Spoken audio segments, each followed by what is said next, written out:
Once again, the predators are about. Only this time, we're on their side and on the hunt with them. Predator Badlands. This is the latest installment of the Predator/Alien franchise. And once again, we have two juggernauts battling it out. Only this time, instead of battling the xenomorphs, we have a lone predator battling synthetic humans from Weyland-Yutani. Yes, this film is set sort of in the future, with Weyland-Yutani synthetics, try saying that 5 times fast, in order to capture a creature that no predator has ever been able to get. And to add to the drama, the predator in question, despite being a capable killer, is considered the runt of his family. This is a runt. This is a runt. I mean, can you believe that? If he were to go to Earth, he'd probably be worshipped as a deity. But among his people, he's a scrawny little nobody. But that's what makes him so awesome. He's the underdog. He's trying to prove himself, and we end up really rooting for him, even though he's a bit of a sourpuss. The actor and voice talent bringing him to life, not to mention the practical and CGI effects, are very, very well balanced. You believe that this is a living, breathing person, not just a guy in a suit. And we get to see some of the Yautja, that's the name of the species, culture. And we find out that survival of the fittest extends to family. Let's just say the idea that certain species of shark eat each other in the womb, and the one that's left gets to be born, that sort of extends to the Yautja. Being a Yautja kid is very, very difficult, and I certainly wouldn't want to try it.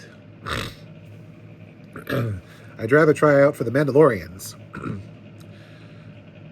Yes, the ones that keep their faces covered. Anyway, joining this particular predator is a Weyland-Yutani synthetic played by Elle Fanning. And she is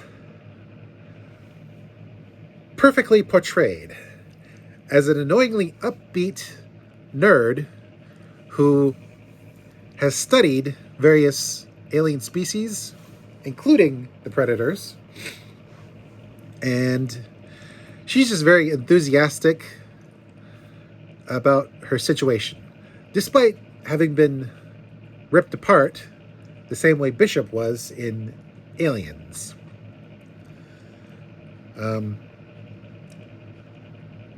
She ends up proving her worth and being a very well-crafted character. She also plays, Fanning that is, plays her twin sister, who is a complete Weyland-Yutani android that is less amicable. She's more of a company synth. She doesn't feel towards her sister the way one member of the Predator's family felt towards him.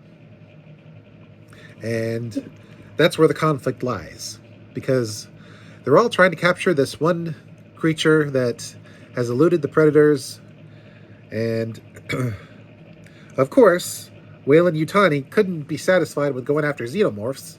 They got to go after something that even the Predators can't pin down. I gotta say, let's hope Weyland-Yutani never comes into existence for real, because they are a bunch of jerks. The visual effects bringing to life the various synthetic people and spaceships and the environments, coupled with real locations in New Zealand and Canada, I think. Not to mention how realistic it looks that Elle Fanning is ripped in half from the waist down for a good chunk of the film. They really show just how far the effects have come. Now, I heard that while the Predator costumes were practical, the mandibles were CGI. But honestly, I would question that because the mandibles look fairly practical. I mean, maybe in a couple scenes they might have been CGI, but overall, I think the Predator was 100% practical. And Fanning's portrayal of a being that was split in half was very believable.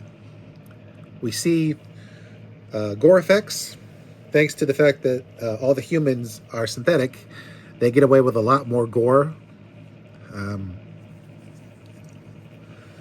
which was done very well and very practically. And not only that, but we get to see various creatures that look and feel real. They have weight. And they're biologically believable. Like, you could see certain bits of evolution take different paths than they did on Earth. So overall, I would say the effects are solid. The story, like I said, Predator is going after an unkillable creature, and so is Weyland-Yutani. And we find out there's more to these creatures than meets the eye. It moves at a rather slow pace, but it's steady. It's a journey, and you feel like you're on the journey with the predators, with the hunter, hunting alongside him. And honestly, we want to see the android girl succeed in her mission as well. Not the evil one, the good one. The evil one we want to see get slagged. No spoilers, but let's just say it is very entertaining to see the Predator go up against the synthetics. The music is different from the various Predator and Alien soundtracks that we've gotten, but it still manages to fit. Although I sort of wish the drums or the sound that we got from earlier films had come through a bit, but what we do get is impressive. It's more tribal. So yeah, this film is still gathering revenue, so no word yet on whether or not it's going to make back all its money and get a sequel, but I really, really hope we do get a sequel, because the Predators they have so much potential in terms of lore and story, and I really want to see more of this world. We got a glimpse in Alien vs. Predator Requiem, and we got a glimpse in Killer of Killers, and I really want to see more.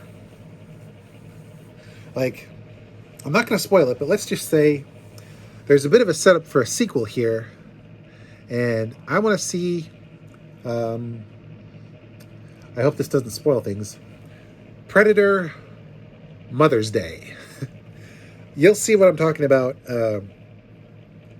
when you see the movie.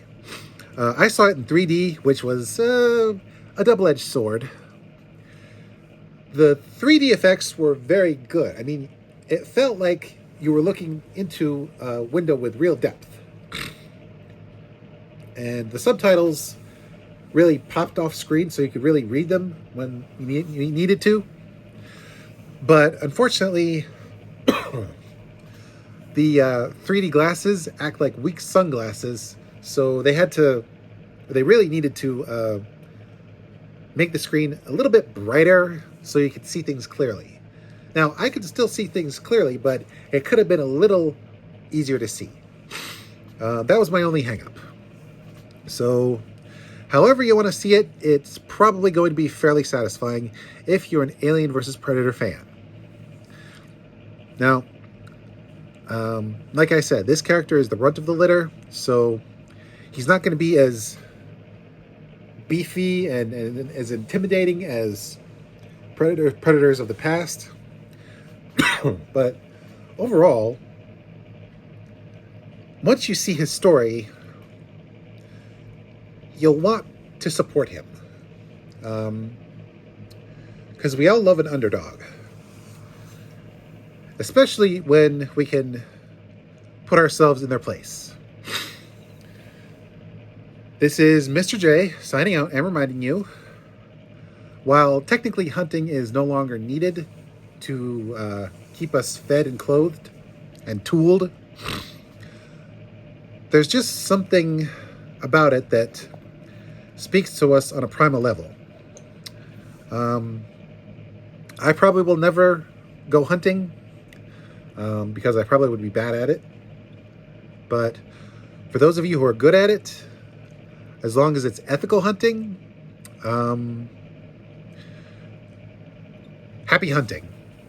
As long as you don't waste the meat. And Weyland-Yutani needs to never exist. Period. That's all.